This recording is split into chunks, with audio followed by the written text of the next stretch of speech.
One day, as Jesus was teaching the people in the temple courts and proclaiming the gospel, the chief priests and scribes, together with the elders, came up to him. "Tell us," they said, "by what authority are you doing these things, and who gave you this authority?"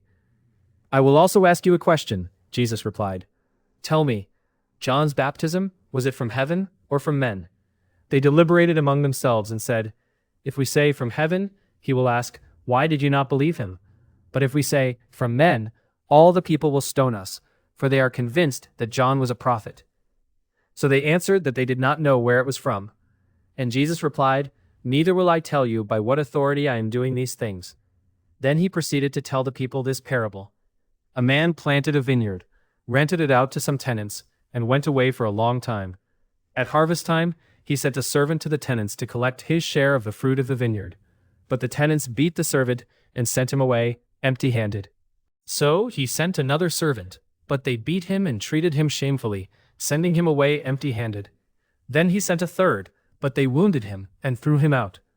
"What shall I do?" asked the owner of the vineyard. "I will send my beloved son. Perhaps they will respect him."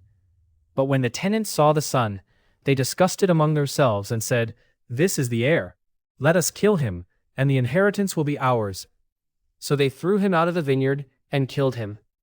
What then will the owner of the vineyard do to them? He will come and kill those tenants and give the vineyard to others. And when the people heard this, they said, "May such a thing never happen."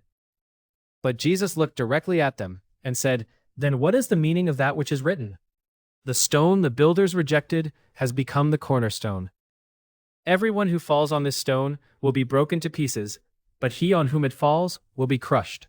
When the scribes and chief priests realized that Jesus had spoken this parable against them, they sought to arrest him that very hour. So they watched him closely and sent spies who pretended to be sincere. They were hoping to catch him in his words in order to hand him over to the rule and authority of the governor. "Teacher," they inquired, "we know that you speak and teach correctly. You show no partiality, but teach the way of God in accordance with the truth. Is it lawful for us to pay taxes to Caesar or not?" But Jesus saw through their duplicity and said to them, "Show me a denarius. Whose image and inscription are on it?" "Caesar's," they answered. So Jesus told them, "Give to Caesar what is Caesar's, and to God what is God's." And they were unable to trap him in his words before the people. And amazed at his answer, they fell silent. Then some of the Sadducees, who say there is no resurrection, came to question him. "Teacher," they said, "Moses wrote for us that if a man's brother dies and leaves a wife but no children, the man is to marry his brother's widow and raise up offspring for him. Now there were 7 brothers.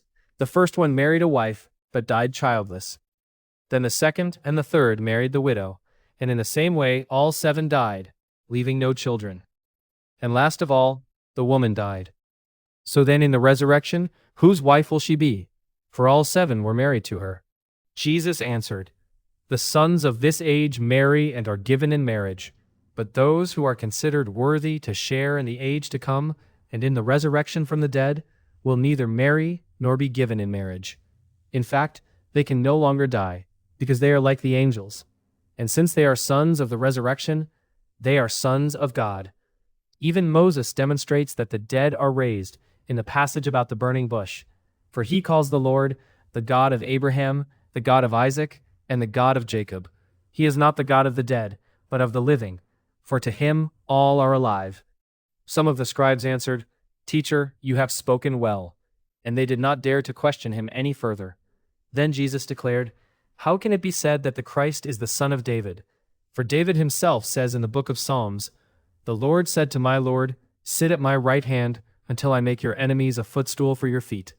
Thus David calls him Lord. So how can he be David's son?" In the hearing of all the people, Jesus said to his disciples, "Beware of the scribes. They like to walk around in long robes, and they love the greetings in the marketplaces, the chief seats in the synagogues, and the places of honor at banquets. They defraud widows of their houses, and for a show make lengthy prayers. These men will receive greater condemnation.